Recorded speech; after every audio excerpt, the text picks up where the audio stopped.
Seeing the Nintendo Switch not get left out in the cold with the remaster of Crisis Core Final Fantasy VII was definitely a pleasant surprise. Now, of course, this remake takes everything from the PSP original and brings it up to date with a number of modern additions and a new coat of paint. But is the Switch version worth taking a look at? In short, yes, and we're here to tell you all about why in our in-depth, spoiler-free review. Let's take a look. Danny from the Famicast here. If you're new to the channel, please be sure to subscribe and turn on those notifications. Sound off in the comments down below, and we may read it out on our bi-weekly show called the Famicast. Today, though, we're taking a look at Crisis Core Final Fantasy VIi Reunion on the Nintendo Switch.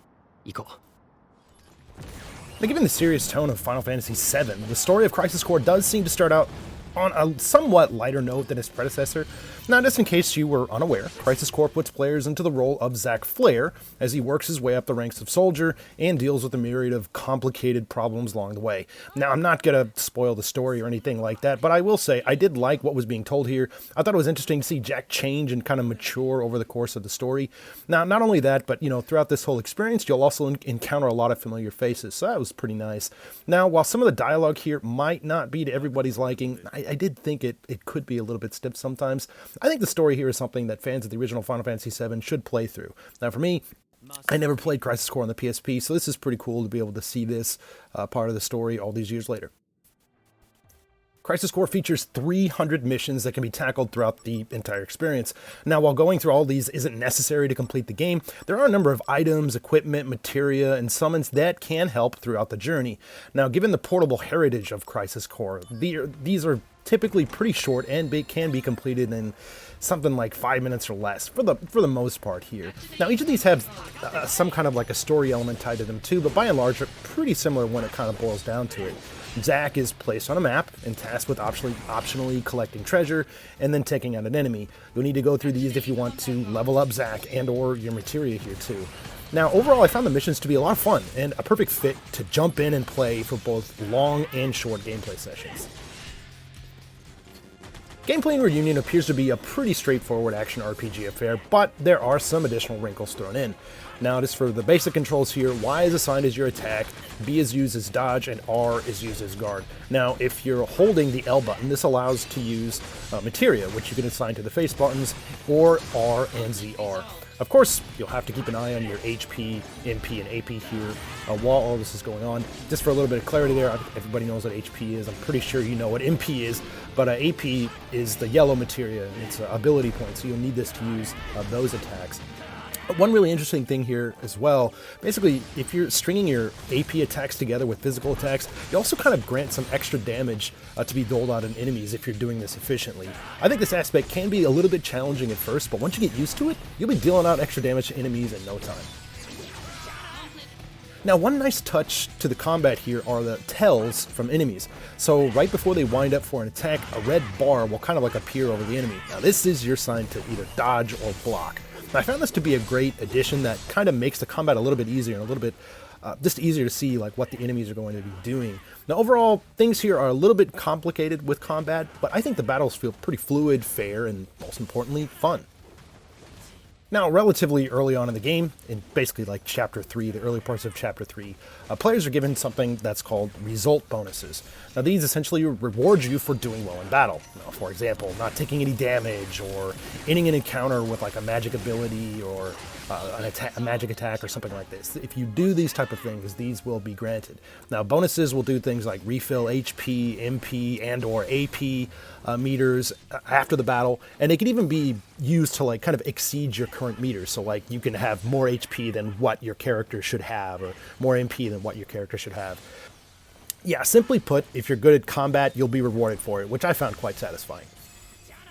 The Digital Mind Wave, or the DMW, is something that you can't miss if you've seen screenshots of something or even videos of the game. It's the slot machine-like element that's constantly turning throughout battles. Now, this can provide a number of different enhancements or abilities. Now, if the numbers line up in specific ways, they can grant Zack immunity to physical or magical attacks, they can give him invincibility, cut costs for MP and AP, and more. Special attacks featuring characters you meet or summons will also appear here too. Now, while the stat buffs don't require you to do anything, the special attacks or summons do require you to kind of like either push X or click in both sticks for the summons to basically carry these out. Now, the system is almost entirely random, but I think it's, you know, a cool addition that differentiates this from other RPGs out there.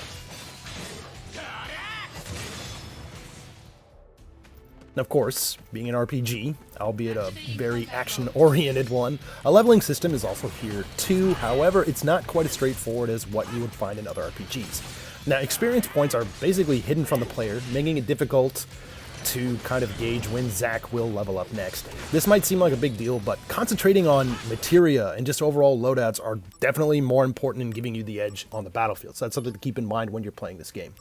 And speaking of equipment, there is quite a bit of depth thanks to a variety of things that are available here. I'm talking, you know, actually equipment for your characters, and then like a crap ton of materia and stuff like that here too. Additionally, tinkering with what's called materia fusion in this game is also a great way to reward players with boosted stats. So basically, you could kind of combine this materia and to make something like more powerful, give you, you know, like I said, better stats. For players that enjoy customization or like min-maxing your characters, there really is a lot to go through here to find the perfect setup. While it obviously pales in comparison to versions on more powerful hardware, I think Square Enix has done a pretty commendable job at bringing this game to Nintendo's hardware. Character models here are pretty detailed. I think the enemies look great, environments are believable, and the lighting effects are pretty sharp. Now, even with that said, you will notice some visual downgrades in this version. I think hair, in particular, tends to look a bit stiff. You can kind of see this with Sephiroth. It's a great example. You can see his hair is just like, kind of like one big block. And, you know, it can also sometimes appear a little bit pixelated when looking at it from a distance. You could kind of see that with Zack sometimes.